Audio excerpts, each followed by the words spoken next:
Bismillahirrahmanirrahim. Assalamualaikum warahmatullahi wabarakatuh. Perkenalkan, nama saya Prasetya Nugra dari jurusan D3 Teknologi Laboratorium Medis. Tujuan saya membuat video ini yaitu untuk memenuhi nilai ulangan akhir semester dari mata kuliah Teknologi Informasi dan Komunikasi dengan dosen pengampu Bapak Gapron Eskom MT. Nah, di video kali ini saya akan menjelaskan mengenai pengertian komputer, perangkat keras beserta fungsinya. Untuk lebih lanjut, silakan menyimak video berikut ini. Sebelum kita mengetahui lebih lanjut mengenai komputer, terlebih dahulu kita harus mengetahui pengertian komputer itu sendiri.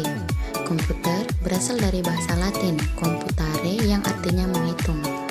Adapun secara rinci, komputer adalah sekumpulan alat elektronik yang saling bekerja sama, dapat menerima data atau input, mengolah data atau proses, dan memberikan informasi atau output yang terorganisasi di bawah kontrol program yang tersimpan dalam memori.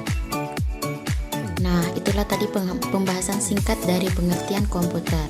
Nah, selanjutnya di sini saya akan membahas mengenai keunggulan komputer. Yang pertama, mampu mengakses dengan cepat dan tepat. Yang kedua, menghasilkan informasi dari data yang lampau. Yang ketiga, mampu memproses data yang sangat besar menjadi informasi. Yang keempat, menyimpan data yang sangat banyak. Dan yang terakhir itu, mampu melakukan importing dan exporting data yang dirancang khusus. Macam-macam komputer. Seiring dengan berkembangnya waktu, komputer kini terbagi menjadi beberapa macam. Di pembahasan kali ini saya akan membahas 5 macam komputer. Yang pertama, komputer desktop, komputer laptop, komputer tablet, komputer server, dan yang terakhir komputer Macintosh. Yang pertama, komputer desktop dirancang untuk ditempatkan di atas meja. Biasanya, komputer desktop terdiri dari beberapa komponen, antara lain kotak komputer, monitor, keyboard, dan mouse. Yang kedua, komputer laptop adalah komputer dengan sumber daya listrik berupa baterai, di mana laptop lebih portabel dari desktop yang memudahkan Anda untuk menggunakannya di mana saja. Yang ketiga, komputer tablet atau lebih dikenal dengan tablet adalah komputer genggam yang bahkan lebih portabel dari laptop. Tablet menggunakan layar sentuh sebagai pengganti keyboard dan mouse untuk mengetik dan navigasi. Contohnya adalah iPad. Yang keempat adalah laptop. Komputer server adalah sebuah komputer yang mengolah permintaan informasi dari komputer lainnya yang terhubungan dengannya pada suatu komputer. Dan yang terakhir itu komputer Macintosh, diperkenalkan pada tahun 1984 dan merupakan komputer pribadi pertama yang terjual di masyarakat umum, di mana komputer tersebut memiliki tatap muka grafis atau disebut dengan GUI.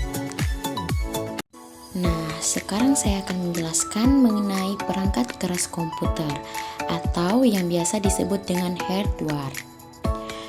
Perangkat keras komputer atau hardware merupakan komponen utama dari sebuah sistem komputer. Disebut hardware karena ini merupakan komponen yang dapat dilihat dan kita sentuh atau kita pindahkan. Jadi hardware itu definisinya adalah perangkat yang secara fisik dapat kita pegang, kita sentuh, atau mungkin kita pindah-pindahkan. Nah, di dalam hardware ini sendiri terdapat susunan yang mewakili alur input, proses, dan output.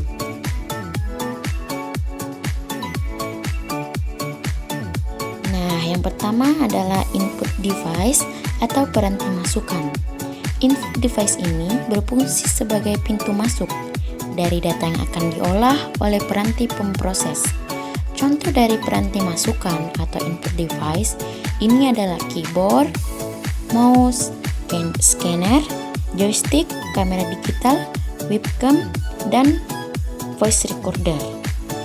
Nah, pada ilustrasi di gambar samping itu, kalian bisa melihat ada pengguna menggunakan mouse pen sebagai input device untuk menggambar di komputer yang digunakan.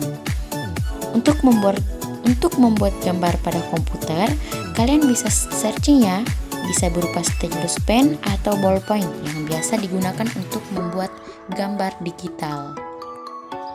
Yang kedua adalah processing device. Processing device atau peranti pemrosesan ini berfungsi mengendalikan seluruh aktivitas dari seluruh sistem yang ada pada komputer. Nah, proses device ini merupakan otak dari komputer loh. Biasanya kalian menyebutnya sebagai Central Processing Unit atau CPU. Kemudian yang berikutnya adalah storage device.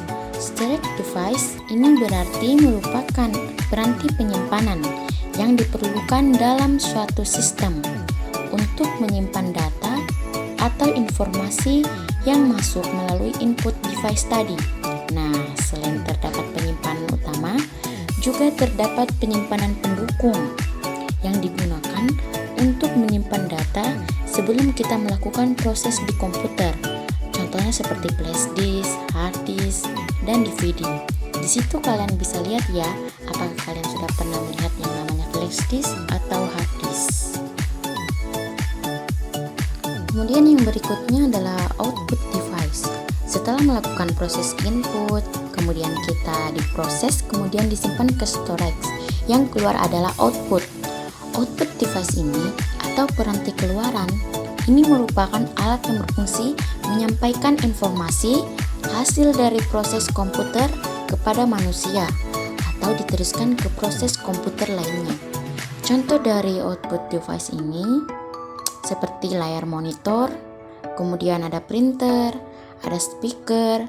Di situ terdapat contoh seorang anak sedang lagi main organ di depan komputer yang sudah dikoneksikan langsung sehingga suaranya bisa muncul melalui speaker. Speaker inilah yang disebut sebagai output device. Itulah tadi video pemaparan materi mengenai pengertian komputer, perangkat keras beserta fungsinya. Motivasi hari ini, jadikanlah kegagalan sebagai batu loncatan untuk mencapai hal yang lebih tinggi. Saya Prasetya Nugra, pamit undur diri. Wabillahi taufiq wal hidayah. Wassalamualaikum warahmatullahi